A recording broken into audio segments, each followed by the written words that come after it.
dipersembahkan oleh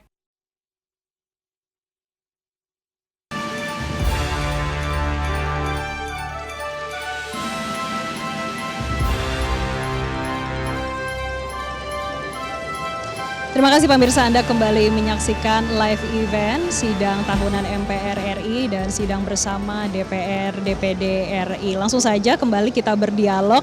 Tadi Mas Kurnia sudah menyampaikan berbagai capaian dan juga berbagai koreksi dan juga evaluasi yang sudah dilakukan oleh pemerintah, terutama dalam 1 tahun terakhir.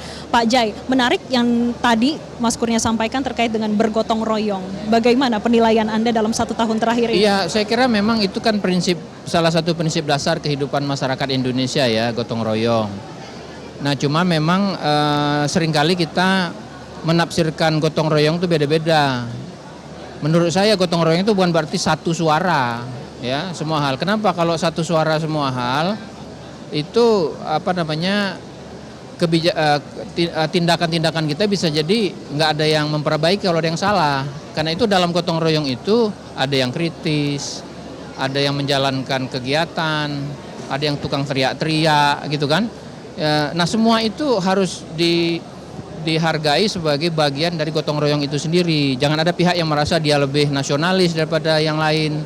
Kalau ada kritik kepada pemerintah misalnya, itu bukan bagian dari tidak mau gotong royong, justru bagian dari mau gotong royong itu. Jadi menurut saya pertama-tama kalau pemerintah, Pak Presiden dikritik oleh masyarakat, oleh para pengamat, oleh NGO, oleh oleh perguruan tinggi, oleh para periset ya. Yang ngeritik itu pertama lihat substansinya. Ya. Seperti kata Mas Kurnia tadi kan, substansinya diambil gitu. Jangan langsung melihat gaya dia mengkritik, kemudian latar belakang orangnya apa gitu. Tapi lihat dulu substansinya ya. Kata pepatah bahasa Arab, unzur ma kola wala tanzur man kola gitu. Lihatlah apa yang dikatakan, jangan langsung lihat dulu siapa yang mengatakan. Substansinya ada apa enggak gitu. Jadi dengan demikian maka prinsip gotong royong kita akan akan produktif gitu, tidak saling menyalahkan. Tentu saja ada yang nakal kan, ada yang mau menang sendiri, ada yang mau mencari keuntungan sendiri. Itu di mana-mana ada, pasti ada. Tapi kalau misalnya keadaan kita misalnya secara ekonomi baik-baik saja, keadaan kita secara hukum baik-baik saja, orang yang ngeritik yang mencari keuntungan itu kan nggak akan laku juga. Nah, jadi saya kira kalau ada orang ngeritik dari bidang hukum, di bidang ekonomi, fokus pemerintah di itunya dulu, dikritiknya dulu, isinya dulu. Ya, jangan ke orangnya atau latar belakang orangnya atau motif orangnya gitu. Karena pemerintah itu sekarang kan Pak Prabowo, Gerindra dan koalisnya itu kan sekarang sedang memerintah, bukan sedang berkampanye.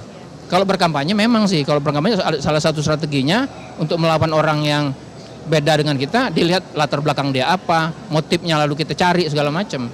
Tapi kan sekarang sedang dalam pemerintahan, lebih fokus pada substansinya. Itu saya kira yang jadi catatan saya soal gotong royong itu. Gotong royong itu sudah jadi prinsip kita sejak dulu, dan itu diambil dari kebijaksanaan hidup di desa.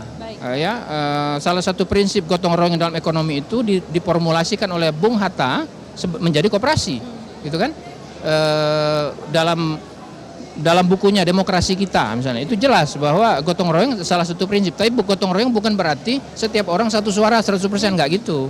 Jadi kalau ada yang oposan boleh, yang mau mengkritik pemerintah boleh, yang mendukung pemerintah juga boleh. Jangan saling menegasikan. Saya kira pesan persatuan seperti itu mestinya atau pastilah biasanya akan disampaikan oleh Pak Presiden di dalam pidato kenegaraan ya. Selain tadi capaian-capaian dalam pidato kenegaraan, kita berharap saya kira akan muncul satu pesan-pesan persatuan, itu pasti harus ya. Yang kedua capaian-capaian seperti disampaikan oleh Mas Kurnia tadi. Tapi yang ketiga saya juga berharap Presiden juga mengadres, mengakui bahwa ada sejumlah masalah, ada sejumlah kekurangan, dan yang paling penting adalah pertama mengakui ada masalah-masalah itu, terima kasih kepada semua yang menunjuk masalah itu. Lalu yang paling penting adalah bagaimana upaya pemerintah untuk memperbaikinya ke depan, bukan hanya soal MBG. Baik.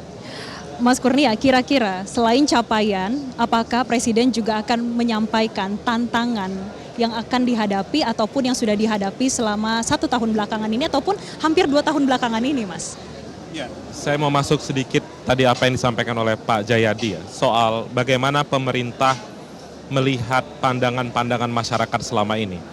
Di dalam konstitusi Indonesia, yang wajib ditaati mulai dari Presiden Republik Indonesia sampai masyarakat itu menyebutkan hak menyatakan pendapat bagi setiap orang.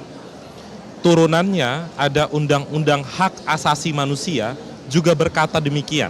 Tadi misalnya saya merujuk aturan yang disampaikan oleh Bang Habib di dalam KUHP baru di bagian penjelasan disebutkan. Saya rasa pertama kali kata demokrasi ada di dalam undang-undang dan itu tertuang di dalam KUHP. Di dalam KUHP tersebut disebutkan ada jaminan hukum bagi setiap orang yang mengeluarkan pendapat. Mengeluarkan pendapat itu bisa bicara di talk show, mengeluarkan pendapat itu bisa demonstrasi, mengeluarkan pendapat itu bisa posting di media sosial. Sepanjang tidak bermuatan DFK. Disinformasi, fitnah, dan juga kebencian. Karena kalau bermuatan 3 aspek tadi, memang secara hukum itu adalah melanggar hukum. Di luar itu, mengkritik pernyataan presiden, mengkritik kebijakan pemerintah, fine, 100% dijamin oleh peraturan perundang-undangan. Bahkan, Mbak Jessica, presiden berulang kali menyampaikan dalam pidatonya bahwa pemerintah harus siap dikritik oleh masyarakat. Karena kritik itu adalah multivitamin, check and balance terhadap kebijakan pemerintah. Mas Kurnia, kita nanti akan lanjutkan, tapi kita akan melihat terlebih dahulu kondisi terkini. Ini di kawasan gedung DPR RI, pemirsa. Kita sama-sama melihat ini Presiden Prabowo Subianto.